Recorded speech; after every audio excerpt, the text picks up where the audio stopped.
Hi. Okay, get ready for a doozy. We have moved on to chapter 5, which is working with print and online. And right now we're going to talk about timelines. So we're just going to try and quickly go over, well, it's not going to be quick because nothing's ever quick, either with me or in PR. We're going to try and go over all of the different mediums and talk about the timelines. And I say try just because this might be a little easier if it was kind of written down in a grid. So I think we'll probably do that for you, get that up somewhere. Well, and it's in the book, but if you don't want to buy the book. So first of all, I'm going to just kind of put this book down and talk to you. So we're talking about online and print. So those are two different things, kind of. So you have to remember that sometimes what goes online also goes in print and then vice versa. If we're talking about a media conglomerate or a print publication is also going to have a website. So whatever you get in print might also go online. And they're all, even though I have kind of guidelines about what the timelines are, they're all going to have a little bit of nuance to them. They're all going to be a little different. And after a while, you'll begin to learn how they go. And we're just talking about timelines right now, really to get organized. So, well, the whole chapter is about working with print and online. And so after we talk about timelines, then we'll talk about what to pitch. So when we did talk about some of the tools, like how to pitch, like press release pitch, that kind of thing. Okay, that's nice. But like what to pitch now? Or is it how? Anyway, what to pitch. But first, you kind of need to know what you're dealing with. Like, what if you pitch something that will definitely not land because you've missed the timeline? So we start with timelines first and foremost in marketing because at least it organizes you. And, the sky's the limit in marketing. So if you at least have some timelines that kind of weed things out or at least prioritize for you, then it feels a lot more manageable. So first, let's talk about daily newspapers.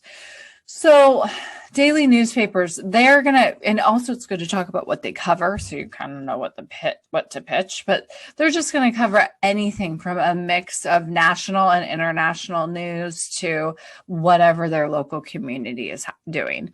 But for the most part, if you're talking about like statewide dailies, that's what a lot of you will be pitching. They'll be covering what's happening in the state. Some of the smaller ones might be very community focused. But anyways, so with dailies, we're going to be thinking about them as approaching them daily.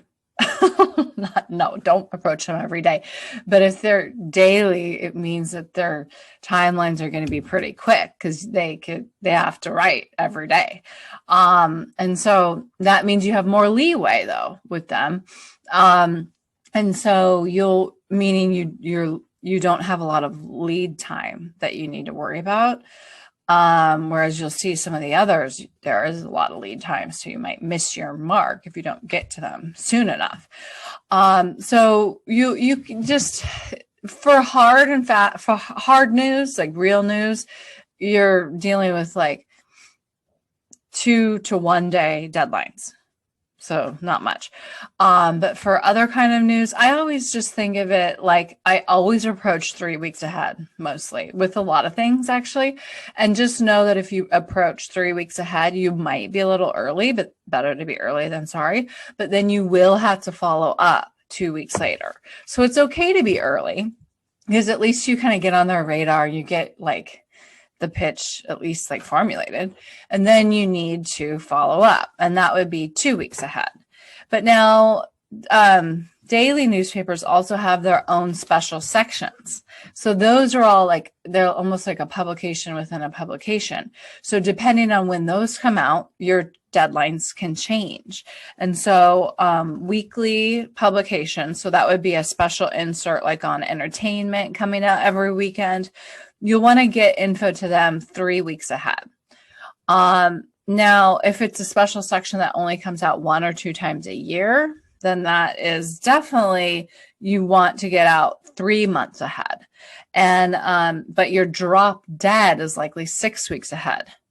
So I know that that's kind of random, but at least on your marketing calendar, you want to start kind of the work around 3 months ahead. But then the 6 weeks is your drop dead. That means like at 5 weeks, you might be too late.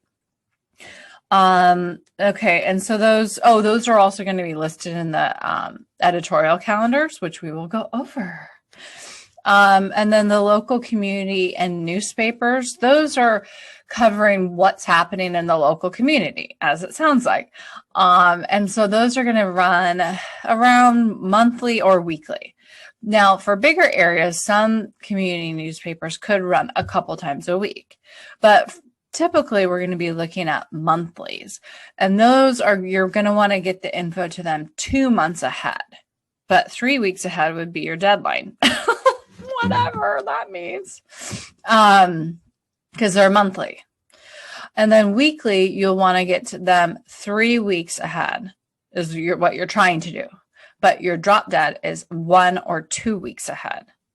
Now, moving on to monthly city or statewide lifestyle magazines, these you're going to want to aim to get 3 months ahead, but 6 weeks ahead would be your deadline. So kind of similar.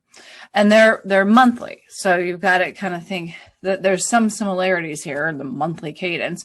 And so these are basically covering kind of like entertainment based things, or if it's, a statewide lifestyle magazine, it could be top issues of the state, like what movers and shakers, what's happening, political, business, that kind of thing. Quarterlies are super annoying and hard to get into. Those only come out 4 times a year. And so we have to plan 6 to 8 months a year ahead for those. And you'll want to be thinking in terms of big seasonal themes here, because you're kind of thinking, how do I plan 8 months ahead? I don't even have the client. Well, here's the thing. You can just narrow down your PR focus and not pitch these if you just get the client a little too late to pitch them. So at least right? Knowledge is power. Fancy monthly magazines.